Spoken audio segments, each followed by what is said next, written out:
हिमाचल के घने जंगलों के बीच, जहां मोबाइल का सिग्नल आखिरी बार 3 घंटे पहले दिखा था, वहां आर्यन अपनी जीप रोक देता है। लो, आ गई हमारी मंजिल। ओह माय गॉड, हमें यहाँ रुकना है। यहाँ तो आसपास कोई और घर भी नजर नहीं आ रहा है, सिर्फ जंगल ही जंगल है। अरे हमें यहाँ लोगों से दोस्ती नहीं करनी, बल्कि कुछ जड़ी बूटी ढूंढनी है, और वो जंगल में ही मिलती है। कहते हुए समीर और आर्यन कार में से सामान उतारते हैं। ईशा और सना भी अपना सामान उतार ही रही थी कि तभी पीछे की सीट से वरुण उतरता है। ओह, हम पहुंच गए क्या? चलो शुक्र है मंजिल पर पहुंचकर इसकी नींद तो खुली। हाँ, वरना मुझे तो लगा कि हम 4 लोग ही ट्रैवल कर रहे हैं। ये तो हमारे साथ आया ही नहीं। तुम्हें पता नहीं है क्या, वो थोड़ा चुपचाप रहने वाला लड़का है, लेकिन तुम भूल गए इस पूरी ट्रिप का प्लान उसी ने बनाया था। उन लोगों की बातें सुन वरुण थोड़ा सा मुस्कुराया और उस बंद घर की तरफ बढ़ने लगा जहां उन्हें रुकना था। सभी लोग वरुण के पीछे पीछे उस घर में दाखिल हुए। यहाँ जंगल में घर कुछ अजीब नहीं है। ओह कम ऑन, तुम भी ना। चलो थोड़ी देर रेस्ट कर लो, फिर हम रात में कैंप फायर के मजे लेंगे। क्या रात में जंगल के बीच कैंप फायर? पागल हो क्या? कोई जानवर आ गया तो? इसकी बातें सुनकर कौन कहेगा कि ये लड़की कॉलेज में पढ़ती है। अरे मूर्ख लड़की, तुम्हें इतना भी पता नहीं है कि जब आग जलती है तो जानवर नहीं आते।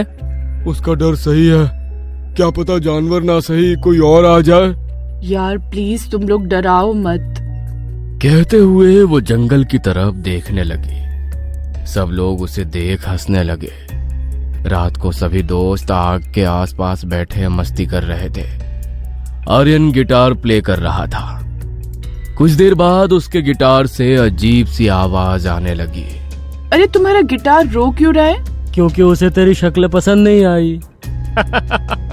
आर्यन की बात सुनकर सब लोग हंसने लगे और सना को गुस्सा आ गया। उसने एक छोटा सा पत्थर उठाकर आर्यन को मारा, मगर वरुण ने वो पत्थर हवा में ही पकड़ लिया और आग के पास रख दिया। एक बार जलने के बाद जब तक सुबह ना हो जाए यहाँ की आग बुझनी नहीं चाहिए, वरना। उसकी आंखें अजीब सी चमक रही थी। सब उसकी तरफ हैरानी से देखने लगे तो उसे हंसी आ गई। अरे मैं तो मजाक कर रहा था, तुम लोग सीरियस हो गए। रात के सन्नाटे में कैंप फायर के आग की लपटें नाच रही थी और चारों तरफ की झाड़ियां ऐसी लग रही थी जैसे कोई छिपकर देख रहा हो। हंसी मजाक के बीच अचानक वरुण ने एक पत्थर आग के पास रखा। एक पत्थर एक जान, पहला सना और अब ये दूसरा आर्यन, उसने फुसफुसाते हुए कहा। फिर वो आर्यन की ओर घूरते हुए देखने लगा। इस बार उसकी इस हरकत पर सबको हंसी आ गई, क्योंकि सबने उसे ऐसे मजाक समझा। बहुत देर तक सब लोग आग के आसपास बैठे थे। देखते ही देखते वरुण ने आग के आसपास 4 पत्थर रख दिए। वो पत्थर आग में चमक रहे थे। उनकी चमक वरुण की आंखों में साफ नजर आ रही थी। चलो बहुत हो गई, अब घर के अंदर चलते हैं। वैसे भी पूरा दिन गाड़ी चलाई है, थकान हो रही है। सुबह से जंगल में जड़ी बूटी भी ढूंढना है। उसके पीछे पीछे समीर, सना और ईशा भी खड़े हो घर की ओर बढ़ रहे थे, मगर वरुण अभी भी वहीं आग के पास बैठा उन पत्थरों को गिन रहा था। अरे ये वरुण आ क्यों नहीं रहा है? इसे नींद नहीं आ रही है क्या? सारे रास्ते सोते हुए आया है, अब नींद कैसे आएगी? अरे जिसे आना है आओ, जिसे नहीं आना है मत आओ। मुझे बहुत तेज नींद आ रही है।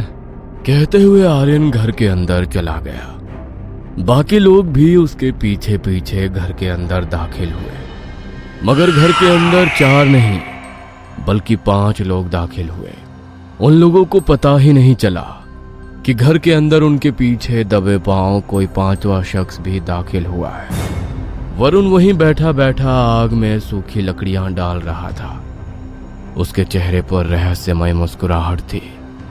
इधर दूसरी तरफ आधी रात को जब सब लोग सो गए, तब सना को प्यास लगी। ओह गॉड, बहुत तेज प्यास लग रही है। ये बॉटल भी खाली है। ईशा, ए ईशा, मेरे साथ किचन तक चलना, मुझे पानी पीना है। यार सोने देना, खुद चली जा।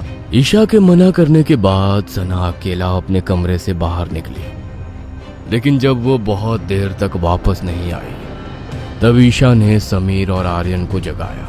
यार ये सना कहाँ चली गई? बहुत देर से कमरे में नहीं है। अरे कहाँ गई होगी, यहीं गई होगी।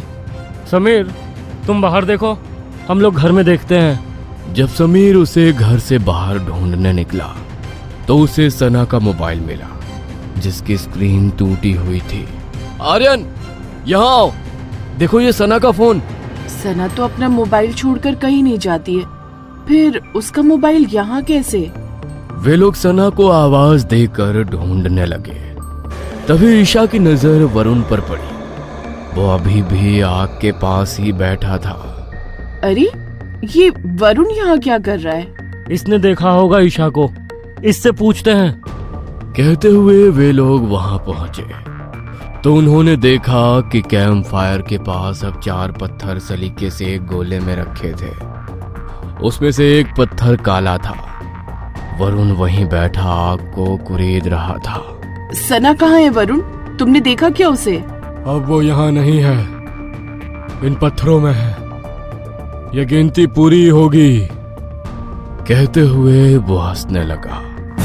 तभी अंधेरे से किसी के चीखने की आवाज आई। समीर उस आवाज की तरफ भागा, लेकिन कुछ ही पलों में उसकी चीख गूंजी और फिर सन्नाटा छा गया।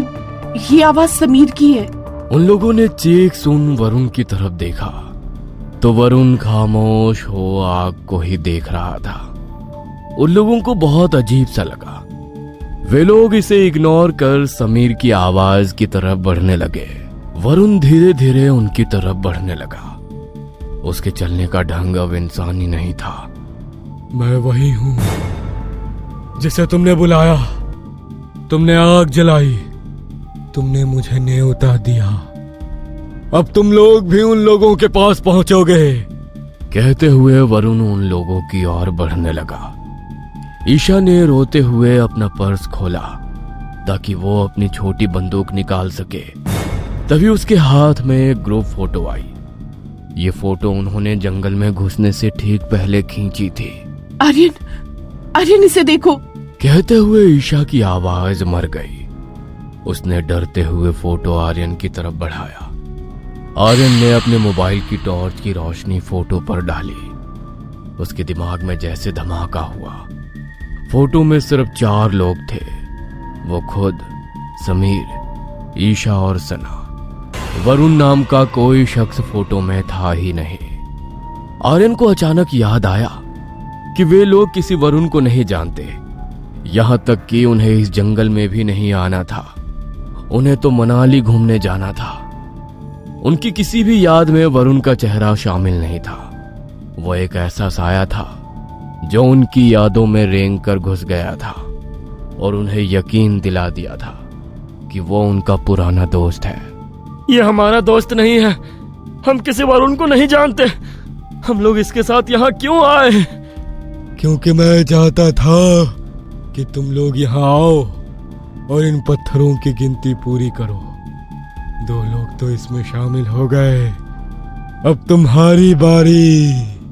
कहते हुए उसने कैंप फायर की तरफ इशारा किया तो वहां पर पत्थरों का ढेर रखा हुआ था। धीरे धीरे वरुण उन लोगों की तरफ बढ़ रहा था तो ये देख ईशा घबराकर पीछे हटी, लेकिन उसका पैर एक गड्ढे में फंस गया। वो वहां गिर गई। वरुण का चेहरा अब पूरी तरह बदल चुका था। उसकी त्वचा फटने लगी थी और नीचे से काला कोयला जैसा मांस दिख रहा था। वरुण का चेहरा अब इंसानी नहीं रहा था। उसकी आंखों से काली लपटें निकल रही थी। ईशा जमीन पर गिरी हुई कांप रही थी। आर्यन ने उसे उठाने की कोशिश की, लेकिन तभी आग अपने आप तेज हो गई। बिना हवा के, बिना लकड़ी डाले लपटें आसमान छूने लगी। 5 पत्थर, 5 जाने। जंगल का हिसाब कभी गलत नहीं होता आर्यन। ये सब क्या है? तू कोई इंसान नहीं है, तू क्या है? वरुण ने अपना हाथ आग की तरफ बढ़ाया। आग से एक 5वां पत्थर निकला, पूरा काला, जैसे खून और राख से बना हो। मैं पहरेदार हूँ इस जंगल का। जब कोई यहाँ आग जलाता है और रात भर बुझने नहीं देता तो वो हमें बुलाता है। हमने कुछ नहीं किया, हमें नहीं पता था। वरुण ने पहली बार उनकी तरफ देखा। उसकी आंखों में अब आग नहीं थी, बल्कि सैकड़ों चेहरे थे, डरे हुए, चिल्लाते हुए। किसी को भी नहीं पता होता।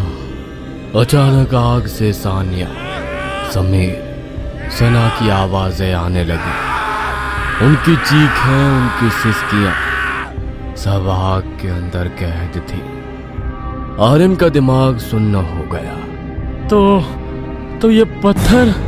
हाँ, पत्थर, एक आत्मा। ईशा ने कांपते हाथों से बंदूक निकाली और वरुण पर तान दी। चल पीछे हट, कहते हुए उसने गोली चलाई, लेकिन गोली वरुण के आर पार निकल गई, पीछे खड़े पेड़ में धंस गई और उस पेड़ से खून बहने लगा। जंगल जिंदा था। यहाँ कुछ भी मरा हुआ नहीं है, हम सब जिंदा हैं। कहते हुए वरुण एक पेड़ में बदलने लगा। आर्यन ने अचानक आग की तरफ देखा। अगर आग बुझा दें तो? अब बहुत देर हो चुकी है। आर्यन ने आखिरी दांव खेला। उसने जलता हुआ लकड़ी का टुकड़ा उठाया और पूरे दम से जंगल की तरफ फेंक दिया। कुछ सेकंड बाद तेज हवा चली, आग लड़खड़ाई, लपटें सिकुड़ने लगी। नहीं! जैसे ही आग बुझी, सारे पत्थर एक साथ फट पड़े और फिर सन्नाटा। सुबह की हल्की रोशनी फैल चुकी थी। आर्यन की आंख खुली तो वो जीप में बैठा था। उसके बगल में ईशा बेहोश पड़ी थी। जंगल शांत था, ना आग, ना पत्थर, ना वरुण। ईशा ने आंखें खोली। हम बच गए? आर्यन ने राहत की सांस ली और फिर धीरे से कहा, शायद। तभी आर्यन के मोबाइल पर व्हाट्सएप मैसेज आया। स्क्रीन पर वही पुरानी फोटो दिखी।